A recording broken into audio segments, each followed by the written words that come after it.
és o Senhor.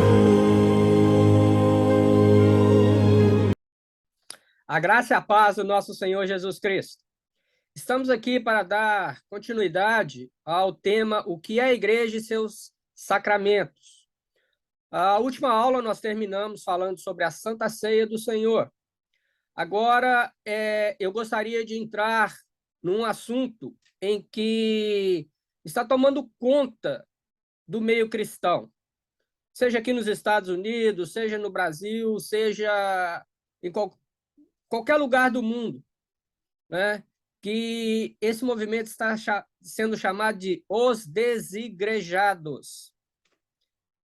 E o que é isso, os desigrejados? Então, nós vamos ver na aula hoje, na aula número 10, eu escolhi um texto do reverendo Augustus Nicodemos, que eu achei, né, que melhor explica o que é esse movimento que está acontecendo hoje. E se ele é bíblico ou se não é bíblico. Não é? Se a Bíblia está de acordo com esses pensamentos ou não. Então, eu gostaria que você me acompanhasse na aula de hoje para nós analisarmos esse movimento que tem acontecido dentro das igrejas e fora das igrejas, e todos envolvendo cristãos, ok? Sou o pastor Paulo Rogério da Cunha, estou falando diretamente de Boston, e gostaria que você me acompanhasse nesse assunto que é novidade, nesse assunto que é realmente algo que tem divergências, enfim. Quem são os desigrejados? Ok? Vamos colocar o nosso PowerPoint.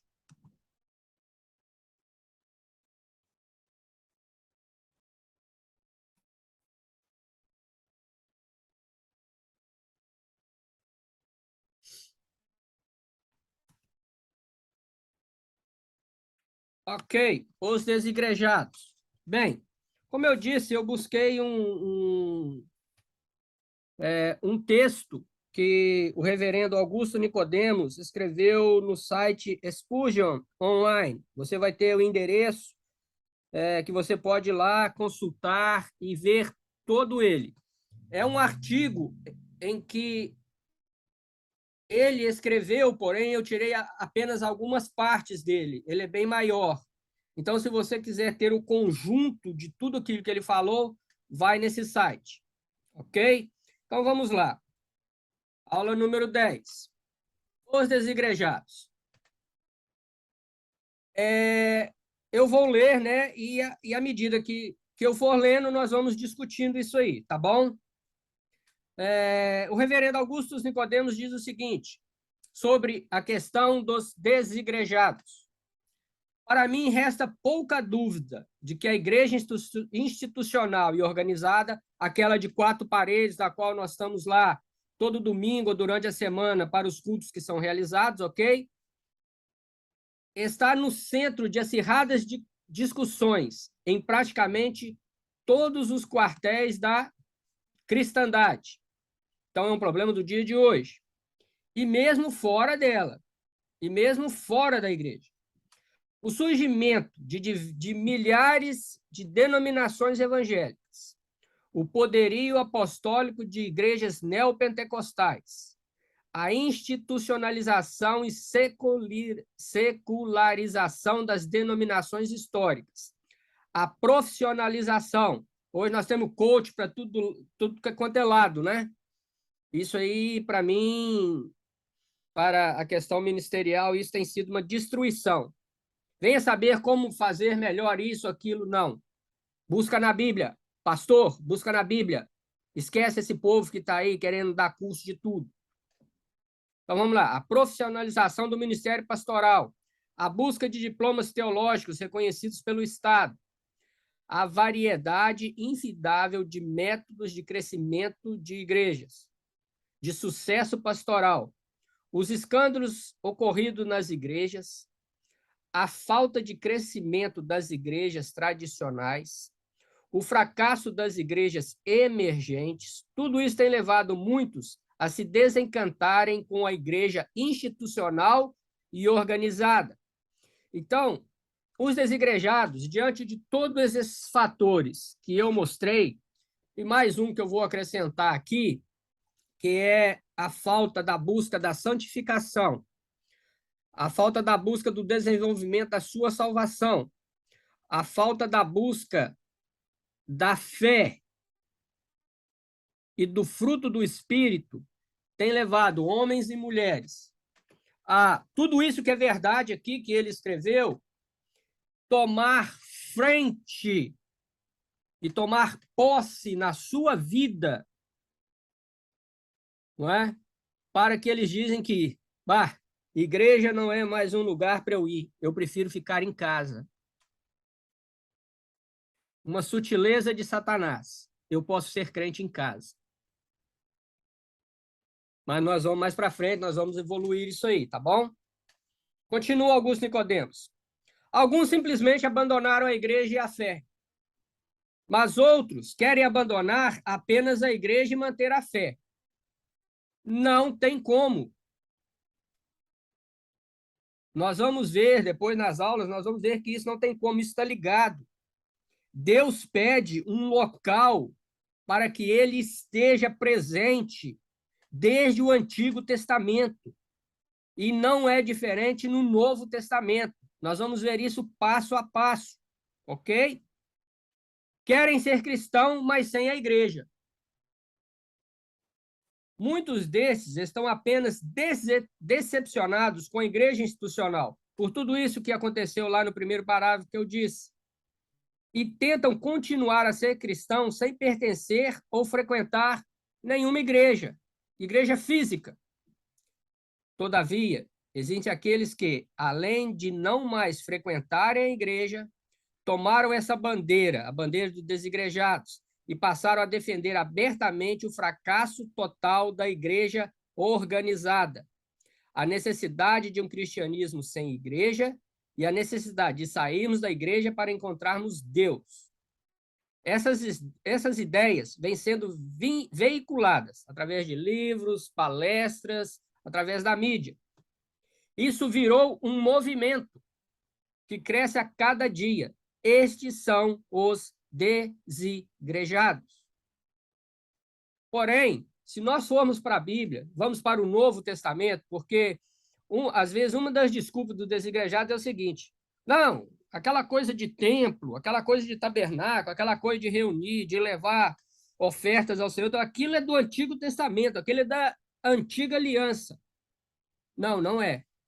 Jesus, nós vamos ver aqui em 3 textos que eu separei, um de Jesus, outro do apóstolo Paulo e outro do apóstolo João, tá? que vem realmente contradizer a esses que dizem que não precisam mais de estar numa igreja física para adorar, louvar ao Senhor. O Senhor Jesus, quando ele estava passando em frente ao templo em Jerusalém, ele viu que estava uma algazarra danada. Havia profanação ali, aquilo tinha virado o quê? Um comércio. Não é tão diferente do dia de hoje, né? Eu estava falando aí que há muitas coisas que realmente estão erradas, né? Sucesso pastoral, o comércio, né? De que tem que ter aí métodos para crescimento da igreja, o comércio, né? Que o pastor tem que ser assessorado, tem que ter um coach, é um comércio. Fora outras coisas que nós vemos, né? A venda de bênçãos, a venda de curas nas igrejas neopentecostais. Bom, parece que no tempo de Jesus não era muito diferente. Aí o Senhor Jesus diz o seguinte, em Lucas 19, 45 e 46, ele diz o seguinte: e entrando no templo, então ele estava entrando num lugar físico, de 4 paredes, com banco, né? com adornos, como era o templo, feito por Herodes. Então, e entrando no templo, então ele entrou num lugar físico, começou a expulsar todos os que nele vendiam e compravam. Então, não tão diferente como os dias de hoje. E disse-lhes: está escrito, a minha casa é casa de oração, mas vós fizestes dela covil de salteadores. Então, Jesus, ele reforça aqui, a minha casa, quer dizer, o templo, ele estava dentro do templo, estava falando, essa casa que vocês estão vendo, a minha casa, é casa de oração, é casa de se reunir para buscar a Deus. Ele não está pedindo para os discípulos irem individualmente para os seus locais. Ele não estava pedindo para que os seus seguidores fossem para suas casas e fizessem das suas casas casas de oração. Não. Eu não estou dizendo que nós não devemos orar, não é isso. Sim, nós devemos orar. Até porque Paulo diz que nós devemos orar em todos os lugares. Mas há um lugar que Jesus aqui disse que é casa de oração, onde todos se reúnem, onde todos se ajuntam. E essa casa é uma casa física. Esse é o ensinamento de Jesus. Agora vamos para Tito. Paulo, escrevendo, né, a epístola a Tito, ele disse no capítulo 1 e no verso 5. Vamos ler o 4 para nós entendermos? O 4 diz o seguinte, Tito 1 e 4. A Tito, meu verdadeiro filho, segundo a fé comum, graça, misericórdia e paz da parte de Deus Pai e da do Senhor Jesus Cristo, nosso Salvador. Então, Tito era um homem que fazia parte, tá, da equipe missionária do apóstolo Paulo. E aí nós vamos entender isso no verso 5. Tito 1 e 5 diz o seguinte: por esta causa te deixei em Creta. Tito, Paulo deixou Tito em Creta. Mas por que Paulo deixou Tito em Creta? Para que pusesses em boa ordem as coisas que ainda restam. E de cidade em cidade estabeleces presbíteros, como já te mandei. Então é o seguinte, Tito foi para aquela região de Creta para reestabelecer a igreja,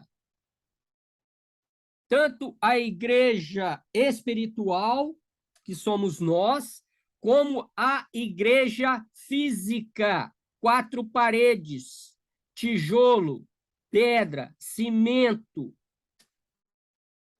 Sabe por quê? Porque se não fosse esse o mandamento de Paulo a Tito, ele não teria dito que precisaria estabelecer presbíteros, pastores, bispos, não é? Que no final é a mesma coisa. Depende da tradução. Aqui diz presbíteros, quer dizer, líderes, homens que estão à frente de quê? À frente de uma igreja, à frente de uma membresia. E para que haja uma membresia, para que haja presbítero, tem que ter um local físico. Eu não vou... Me desculpa. Esses estudos que nós vamos passar, essas aulas que nós vamos passar, eu vou me ater às questões de ter um local físico para adoração a Deus. O objetivo é esse. A questão não é trabalhar o espiritual, dizendo que nós somos casa de Deus, isso nós somos também. Mas eu quero mostrar que, infelizmente, esse movimento que hoje está aí, que se chama os desigrejados, não é bíblico. Ok? Então, nós vemos aqui, se Paulo precisa, né, que seja estabelecido presbíteros através de Tito, nessa região de Creta, é porque teria que reconstruir templos, ou construir templos, ou mesmo que se fossem casas, e agora nós temos que ter uma diferença aqui, que uma coisa é, não, eu sou crente em casa, outra coisa é ter uma igreja em casa. Ter uma igreja em casa significa que aquilo ali não é mais casa, a partir daquele momento é uma igreja. com todas as suas obrigações de ser igreja física. E eu vou repetir e vou bater nessa tecla. Igreja física é pedra, é tijolo, é cimento, é banco, ok? É púlpito, ok? Então, Paulo afirma isso aqui. Se Paulo pede para Tito fazer isso, é que Paulo já tinha costume de estar reunido com os irmãos, como nas suas outras cartas que nós vemos sinais disso em locais físicos, mesmo que fossem residências. Só que nós temos que entender o seguinte: se Paulo fizesse da minha casa uma igreja, ok, durante a semana ela é minha casa, da minha esposa, sou a minha esposa, somos nós somos casa, é uma casa em que tem que varrer, tem que lavar vasilha, tem que arrumar a cama, tem que mantê-la limpa.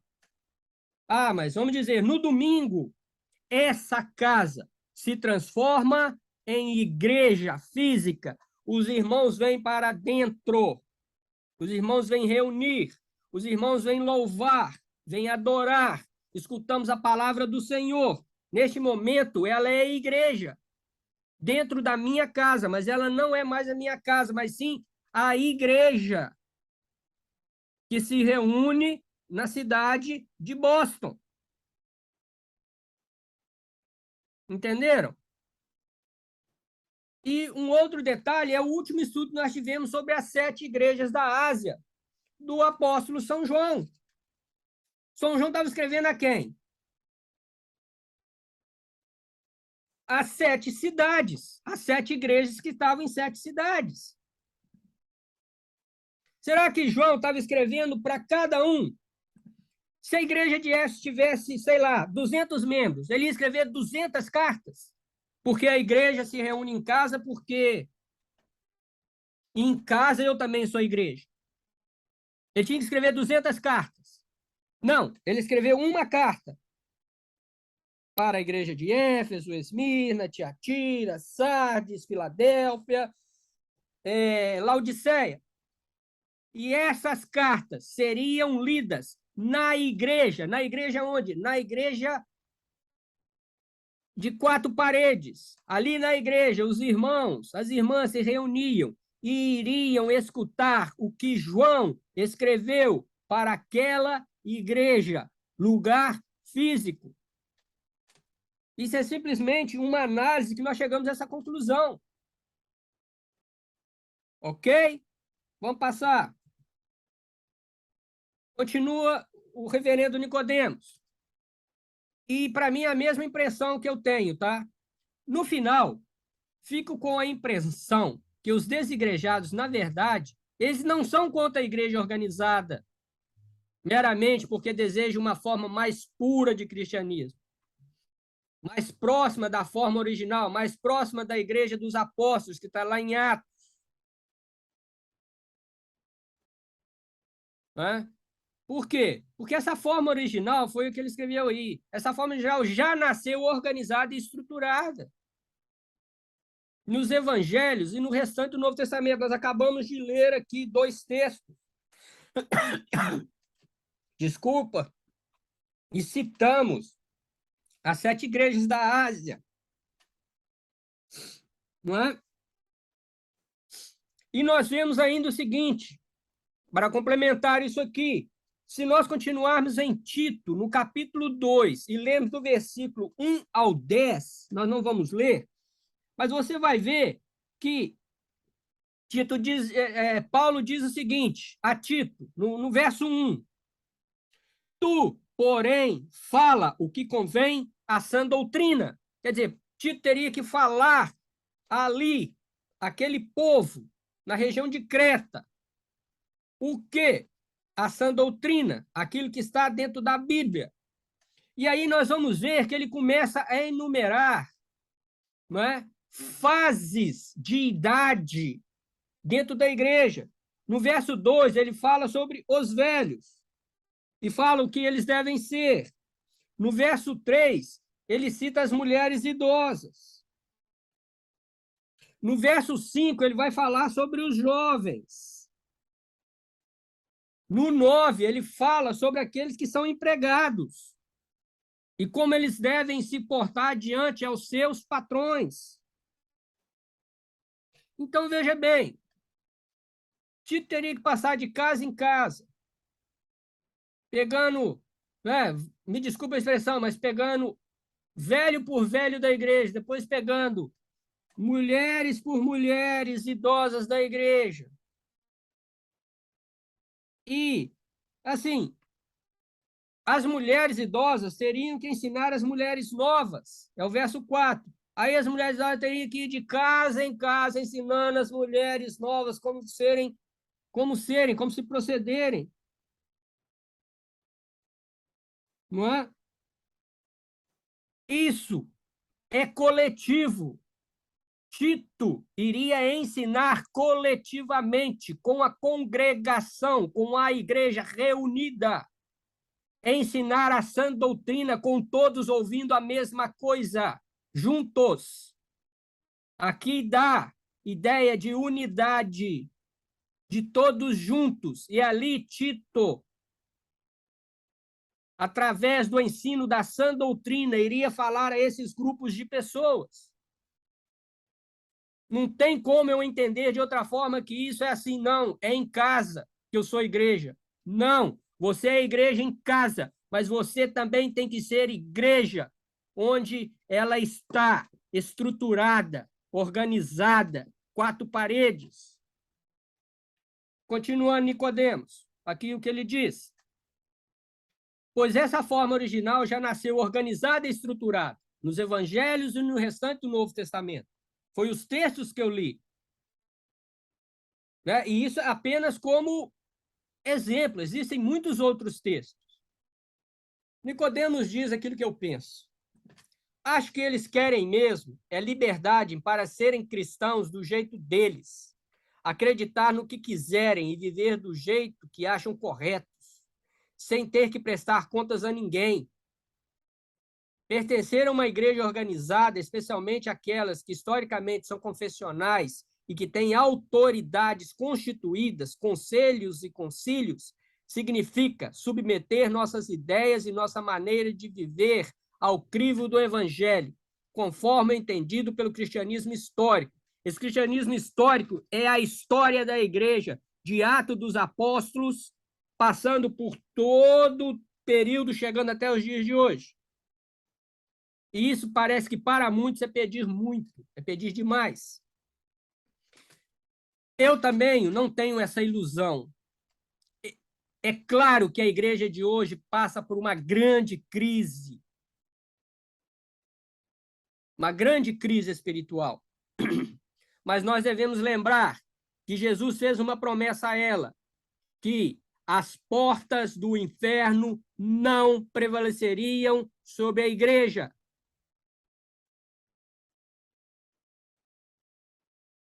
Ali é a igreja individual, mas ali também é a igreja coletiva, é a igreja de quatro paredes, que se reúne regularmente.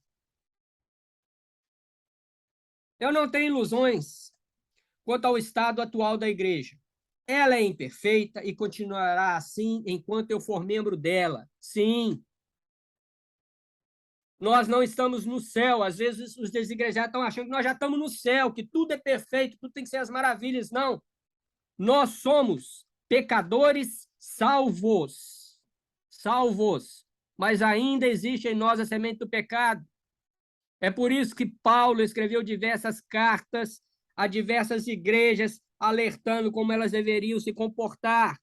Ali estavam servos e servas do Senhor, mas ainda precisavam ser aperfeiçoados. Paulo mesmo diz: prossigo para o alvo da soberana vocação. Ele entendia que ainda ele não era aquele servo que Deus pedia que ele fosse. Então, não tem igreja perfeita, ela é imperfeita, feita por homens e mulheres imperfeitas. Mas uma coisa é certa: Cristo é o cabeça dessa igreja e ele é perfeito. Então tá aí. A teologia reformada não deixa dúvidas quanto ao estado de imperfeição, corrupção, falibilidade e miséria em que a igreja militante se encontra nos dias de hoje, no presente, enquanto aguarda a vinda do Senhor Jesus, ocasião em que se tornará igreja triunfante. Ao mesmo tempo, ensina que nós não podemos ser cristãos sem ela. Por que que o texto bíblico diz assim: confessai as vossas culpas uns aos outros? É porque dá sentido de comunidade, dá sentido de estarmos juntos. Ou eu vou pegar meu celular, ligar para você e dizer: olha, eu estou com isso. Aí amanhã outro liga e fala. Não existe ligação, não. Ali está dizendo de organização, está dizendo de povo junto. É mais um exemplo.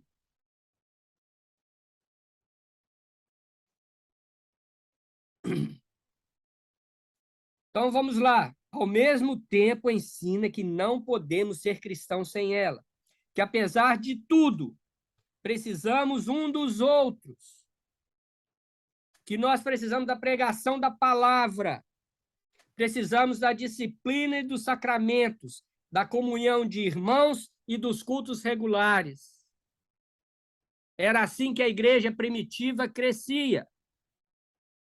Atos diz o seguinte: e caíam na graça do povo, e o Senhor ia acrescentando aqueles que iam sendo salvos. Acrescentando a quem? Acrescentando aquela igreja em Jerusalém.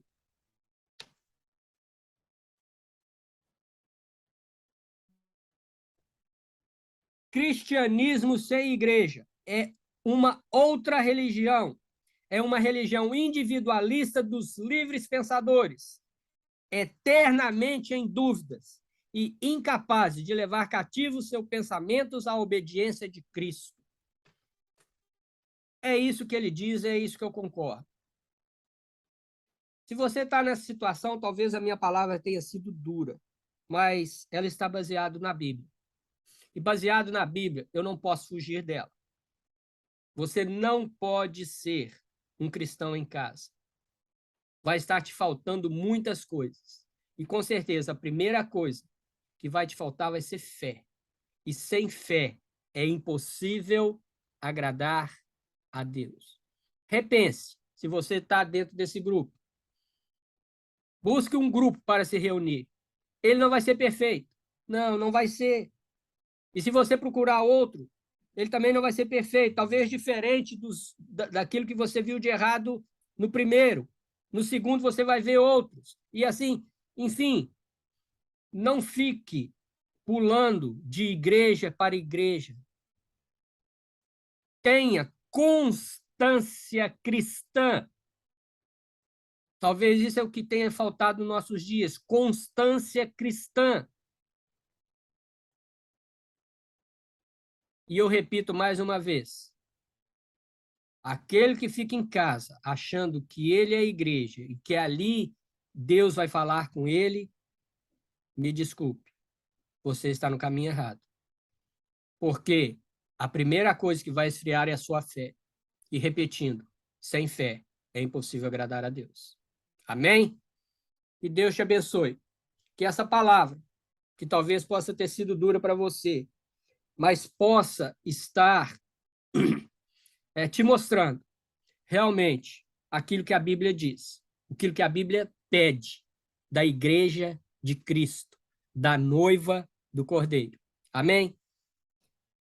Na próxima aula nós vamos ver aí justamente isso. É Deus pedindo um local físico para adoração a Ele. E aí nós vamos ver a questão do Antigo Testamento ou da Antiga Aliança e vamos ver também a Nova Aliança ou a Era da Igreja, ok? Ou a Era da Graça. Então, que o Senhor te abençoe e te guarde e faça resplandecer o seu rosto sobre ti e te dê a paz. Fique com Deus. Tchau, tchau.